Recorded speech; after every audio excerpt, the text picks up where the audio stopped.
Good morning. Okay, today we are talking about how to edit your Instagram stories and portrait posts in Adobe Premiere, which is something that's really important if you want to create professional looking videos in a portrait landscape that's going to fit your stories rather than like across the way and like forcing it into a story. So we're going to figure out how to do that in Adobe Premiere real quick. It's actually not that hard. Even if you're a beginner, it's quite easy to set this up.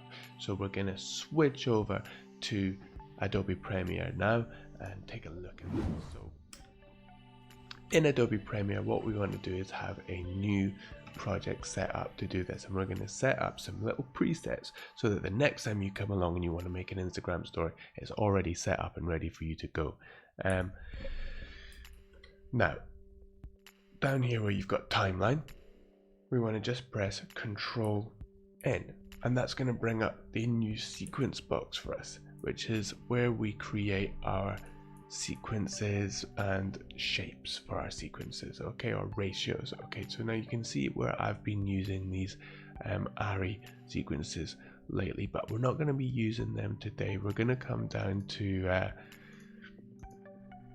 some of these different ones and have a look at what we've got. So under the red folder you get a nice little list of resolutions, but we're just going to use 1080 today. We're going to press this 1080-25 because we're in the UK. You might want to use the 24, but today let's just stick with 1080-25. Now what we want to do is we want to change the size of this to fit Instagram stories first of all, because right now we've got like a 1080 by 1920.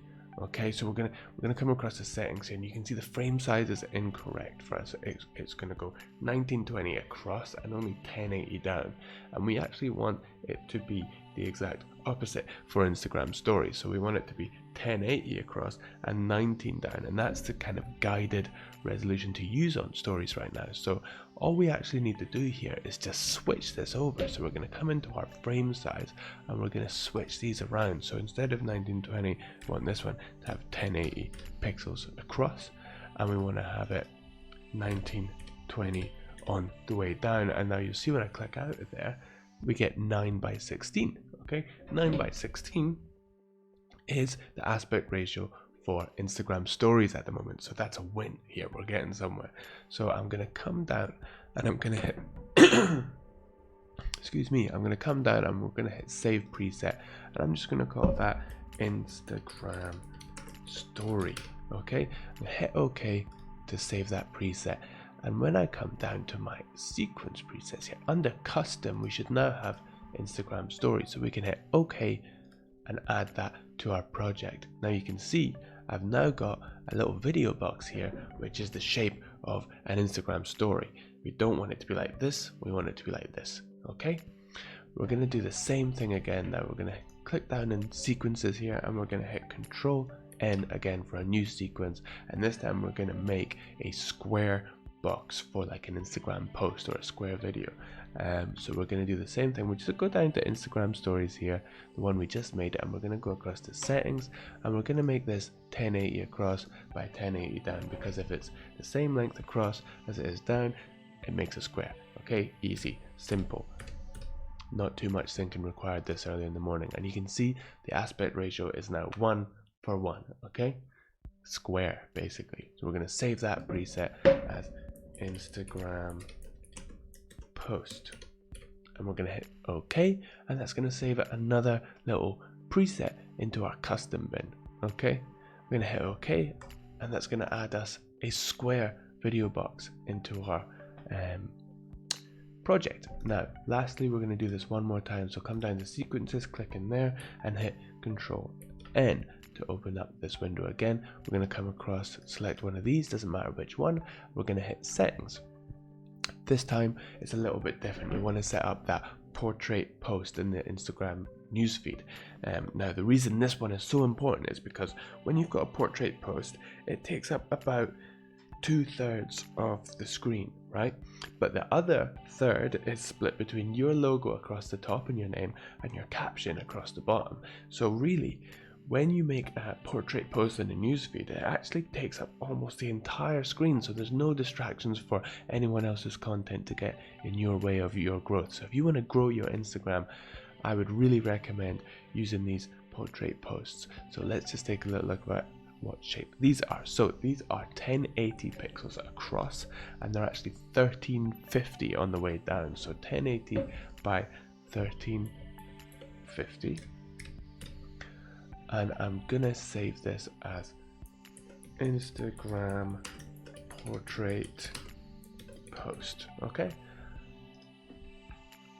and you'll see now in my little bin of custom sequences I have Instagram portrait post. I'm going to add that in, and you can now see I've got 3 different shapes to work with. So if we grab our footage, I'm just going to drag that straight onto the timeline of the stories. It's going to give us this little message here, which I'm hoping you guys can see too.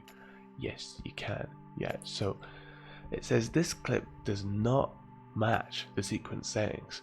Change the sequence to match the clip settings, ? We don't want to do that. Okay, so what's that saying is the frame rate might be a little bit different to what we've set up. It also might be saying the shape is not the same as what we set up.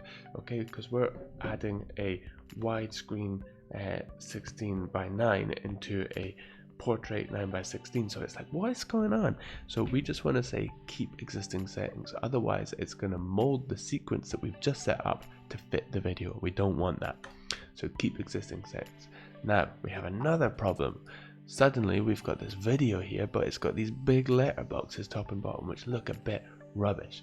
So if you want to get rid of them, the best way to do that would be when we're filming the video to pull back a little bit and leave lots of room around the subject that we're filming, or just film in portrait. You know, you're going to see a lot of people tipping their cameras on their sides these days, and I've even had like big camera rigs on their sides on shoots and people laughing at me, but hey, we get the views, we get the growth, and then everyone's like, oh okay, I get it.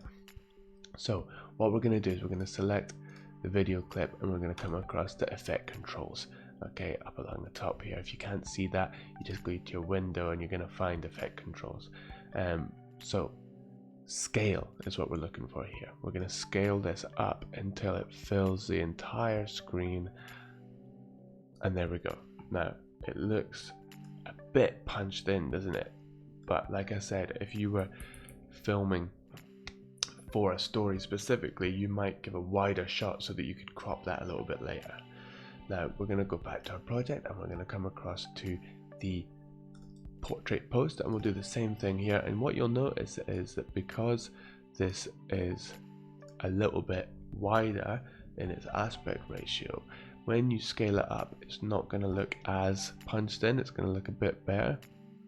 And then lastly, we're going to come across to our square post and we'll do the same thing, and this one is probably going to look the best of all 3. Yeah, it doesn't even need scaled. Okay, it almost looks like you shot it for that. Now when we're exporting, we're just going to select our in and out point. So this is how you figure out what is going to be ending up inside the movie that you're finished with. So if you want the whole clip, you're going to hit I, and then you can hit down and that'll take you to the end of the clip, and then you can hit O. So I for in, O for out. When you want to export, you can just hit Control and M. Make sure again you've got the sequence you want to export selected. Control M, and that's going to bring us up with our export menu. Okay.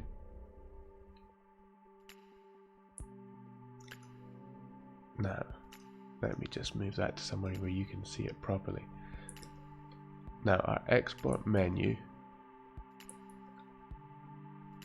is, we can't actually see the videos. Let me just move this across a little bit and do that again so you are sure of what you're getting here.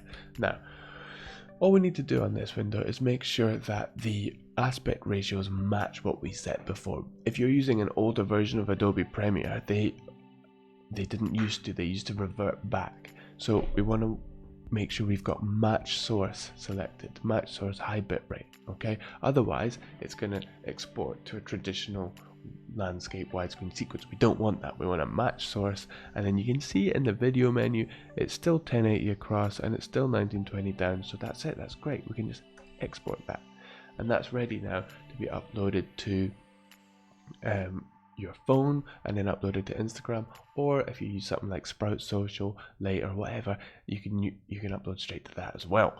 And that is essentially it. So those are your 3 custom sequences for creating Instagram stories. And what's great about this is if you followed along with the video, you will now have those saved for the next time you want to do that. Those little presets, you don't have to go through that process every time.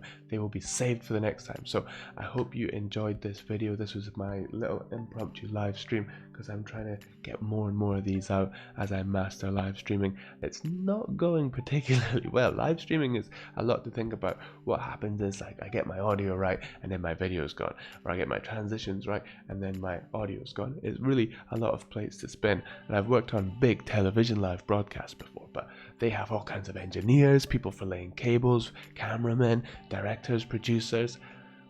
This is like, you're only thinking about 2 or 3 different things, but you're thinking about them all at once, and it's just you. So live streaming is harder than I thought.